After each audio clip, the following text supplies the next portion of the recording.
This is Sarah Wilkenbush. I am an independent prover with the amazing company Prove It. I wanted to hop on quick and talk to you guys about things in your past that don't define you. I've been really searching lately for what Prove It has done for me, and especially the community. And I have found that I've had a lot in my past that could have easily held me back, and at the time it did. And I just wanted to hopefully relate to somebody if you're having the same struggles, or if you did, and what you did to move on. I have always wanted to be a nurse. I came out of high school, went into college, and took some courses to get my nursing degree. When I got into nursing to begin with, I was, for the sake of keeping track, I was at a community college in Rochester, and I found that, nursing school is nursing school. It was tough. It was grueling. It was hard. Not like a lot of college students that start out. You don't have a lot of time to party. You don't have a lot of time to do much more than sleep, eat, and study and go to class. So I found that that's where I was, but that's what I needed to do to finish my degree. Fast forward a little bit, I did have a personal issue in my second year of nursing, caused me to get really down on myself in a relationship I was in, and withdraw from that semester. When you go to a nursing, when you're in the program at a college, you find that your place is your place. You're not just going to be stepping out for a second to get back in. So what happened was, when I got back in, I had to start that semester over and then finish up my last year. When I did that, I was full for it, or going forward with my degree. Past testing, I never really realized until I got into college the issues that I really have with test anxiety. And if there's anybody out there that has that, you know what I mean. When I was in a testing, let's just say like a chemistry class, and you're testing with 80 to 100 people around you, I found that I would get high anxiety, sweaty, would question myself. But when it dealt with a test where I needed to just memorize and take the test, and I would do okay. That's not the way that nursing tests go. Nursing is a completely different world, and you need to decide, yes, all four of these questions or answers are correct to the question, but which one is better and which one has the highest priority. So once I started doing that, I would question myself, then the anxiety would get higher. I would get sweaty. I would notice that, whoever across the room, Julie or somebody, was on page 3 and I was on page 4. Yes, we still took tests with paper and pencil. Don't know if they do that anymore. It's mostly computer. But, and then they would be done, and I'd still be sitting there on question 5 and being like, well, why are they done? What do they know that I don't know? And I'm never going to get done, and I'm going to run out of time. So you see how your anxiety and telling your mind this would be so much harder. So fast forward, I needed to get 78%, which doesn't sound high to some people, but when you have extreme test anxiety, you just realize that that's high. And they don't do that on purpose. They don't do that to expect you to fail, but yet it makes it just really hard. I always knew going into a test what I needed to keep that 78%, or if I was below that for some reason, what I needed to do to get above, and how many points I needed to pass the semester. This led me to questioning test anxiety issues, and why isn't there any other thing I could do? I would find out through my experience ideas that I wish I would have known going into college, which we probably don't teach a lot of people with test anxiety because you just think, oh, tests are stressful, so you studied. Why don't you know this? This led me up to fourth semester. I was taking a test on a final on that Tuesday in my leadership course, and this brings back just crazy, scary memories. Um, I knew I was on the edge to passing the course, and always in my clinicals, I would get high 90s, 100%. Like that's nothing. What I was doing and the clinical compared to what I could do proven on paper was totally different, and I didn't have anxiety of that because I knew I wanted to be a nurse, so I was following my passion, but I couldn't take a test to save my own tail. So what ended up happening, I took a test like I normally would. It was leadership and management. We had the last course. Everything else was submitted, and my instructor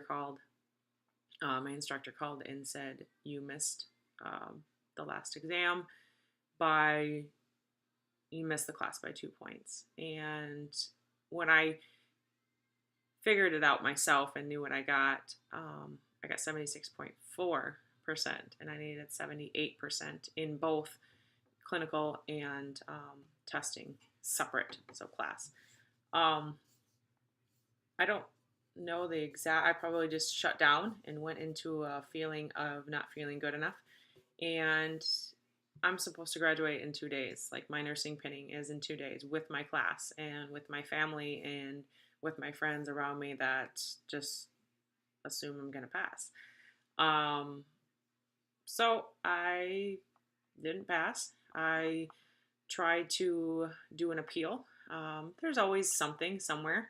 Hopefully they could find like a 1.5 or whatever I needed to increase my my score. But let's just say the college and the dean of the college wasn't very helpful at all. And she obviously never screws up or has anything happen to her. But I tried to go in front of the nursing board, and they didn't do it. So what happened was this was my second ticket out. I told you about the first time where I had to withdraw from that semester because of personal issues, and then this was my second time. So you're out of the nursing program. I never really thought of what else I would do. I was very down on myself. I knew it was because of my anxiety issues, and I knew that I did it to myself. And, a lot of times maybe I would tell myself I wasn't good enough. Maybe this isn't for me. You can't even, pass a test with 78%. What could have I done differently? You just go through all of that. Well, fast forward to a little bit more. Of course, now I was struggling to find myself back and also struggling. I knew I wanted to be a nurse, so I was also struggling to find a college that, would pretty much take you and, bring you into their program, even though you haven't taken their full program. So what happened was I was completely almost done and had to, long story short, there was another college that I tried to go into and it just wasn't for me. I just had to take too many extra courses in order to, it would have been another couple years. So anyway, I ended up going to the instructors and board of nursing, or not board of nursing, but the nursing program in Riverland. And they had said, well, everything looks good. You maybe had one missing class that they would have on the curriculum versus the other, but you need to retake the entire second year. So another third and fourth semester of nursing that I've already taken. So that's where I was at. I told them my problem right after the beginning, and they completely said, oh, well, then you can just take your test in the testing center by yourself and, bring earplugs or a piece of paper to write on if you want to help you out, and you'll be good to go. Wow. Hello. I guess that was an option. Once I started taking tests there, and the feel of this nursing program was just different, and it wasn't like you I feel like when I went to RCTC, I felt like it was you were just a number and money versus a person, and just getting them through the course and then passing the boards to get them up on the board. I mean, that's how I felt. That's how I felt as a student and as a person. So I completely was in love with Riverland's program, and I was like, well, I guess if I gotta take the year over, I guess I will, right? So fast forward, I took it, and I never had an issue with a test.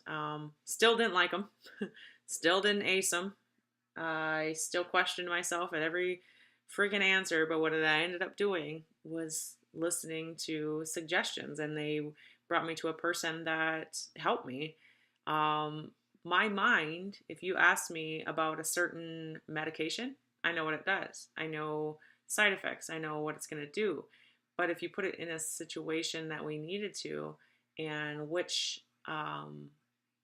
you choose which one you're going to do first. Obviously, airway or something to do with them breathing or pulse. Then you start prioritizing things. And not like I didn't know that before, but what they ended up telling me was read the question, but don't read the answers. Cover up the answers with your paper on another piece of paper. Write down what you think your first answer would be, and go off with that. And I never had a problem. I wasn't letting my mind, overthink everything. I feel like every time I took a test and maybe you looked back because, then you could take your final and you don't want to miss that one again. I would remember that question. I would remember the answer. And if I got it wrong, God dang it, I'm not getting it wrong next time. So I had that mind anyway, that photographic mind that would see that and do that. So that was very helpful. But yet finding out how to work through that test anxiety was obviously, I took a while. But once I did, I graduated from Riverland, and I took my boards, and I took a course. And of course, that helped me a ton because it told me what to study and what to do. Any nurses out there, you take nursing boards, you take them once. You don't want to take them again, right? So I did anything and everything. I took, it was online. So I took every question. They gave you tests throughout, working up to your test date. So let's say the test was 200 questions.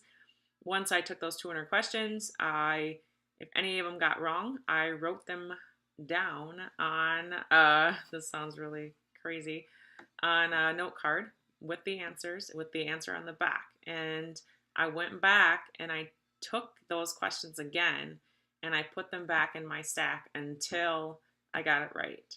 Once I got all of them right, I took the exam, 75 questions, it shut off. I cried, and I cried, and I cried.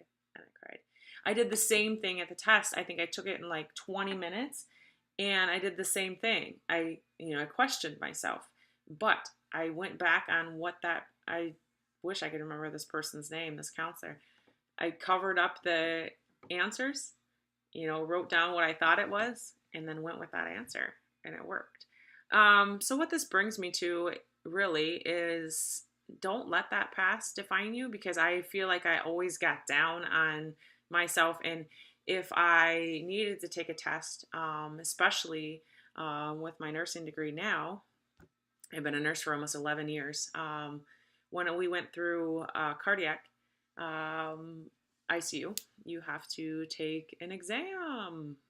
Okay, so same thing, but this exam was different. This exam was more like, what's this drug going to do, or what's your blood pressure going to do when you do this, or what happens with cardiac output, all that. So I was better off with that, but still, it was a test. I did the same thing. I passed it. I mean, I've been a nurse for a long time. Still to this day, I have to test out in ACLS, BLS, and PALS every 2 years. I clearly passed those, but still, all that comes back to me. I have to take it in class with all these people. I usually put earplugs in. I try to just, but there's always that thought, right? You could easily go back to how that made you feel, and you feel the fear, and then you feel like a failure. I've had so many failures but it turned into something good. So I have to focus on the good. Otherwise, I would still be stuck. I knew I wanted to be a nurse for as long as I can remember. So why wouldn't I keep doing that? And why wouldn't I push on? Um, just recently, I am almost, oh, it's so close, a few weeks away from getting my bachelor's degree in nursing. And you know what? I almost have a 4.0 at Augsburg. So I feel like I am enough and I work hard. And when I want something, I go after it. Um, I've had a 2 year break. Had some financial problems a while back, and then didn't take college because you didn't want to take out any more student loans. God knows we don't need any more of those. And I found this positive community in Prove It, and I said, you know what, I'm going to finish my degree. So I have the 2 to 3 classes I have this semester. I will graduate April 28th with my bachelor's degree in nursing, and I am more than proud of myself. And I mean, when you push for something and when you work for something so hard, I realize that it can happen. Um, this Prove It community gave me the confidence back. Being surrounded by positivity is more than just, selling ketones or getting people ketones. It's the feeling. And I, because of ketones, I don't make medical claims, but I don't have any more seasonal depression. I don't struggle with anxiety. I don't struggle with all of that came about um, through my past with school and with struggling with testing. So just really wanted to kind of give you guys that information because you never know. If you're going through the same thing, we could easily talk about it. And then if you have someone that's gone through similarities or what I did to work through it, then that can help. If I just help one person, that's all that means so much. So I think that is it for now, but I want you guys to know that don't let your past define you. Always go after what you love and what makes you happy. And if you don't work on yourself first, you're not going to be able to help others. That took me a while. And working on personal development lately has helped me reach out to people and be more confident when they come back at me with questions or, with just listening to their struggles and how can I help them. So that's where I'm at. So if you guys have any questions or have gone through the same experience, I'd love to hear about it because I feel like if we pull together, we'll make it and we'll get over any hurdle or um, anything that's holding us back. So thanks for listening, and you guys have a fantastic day.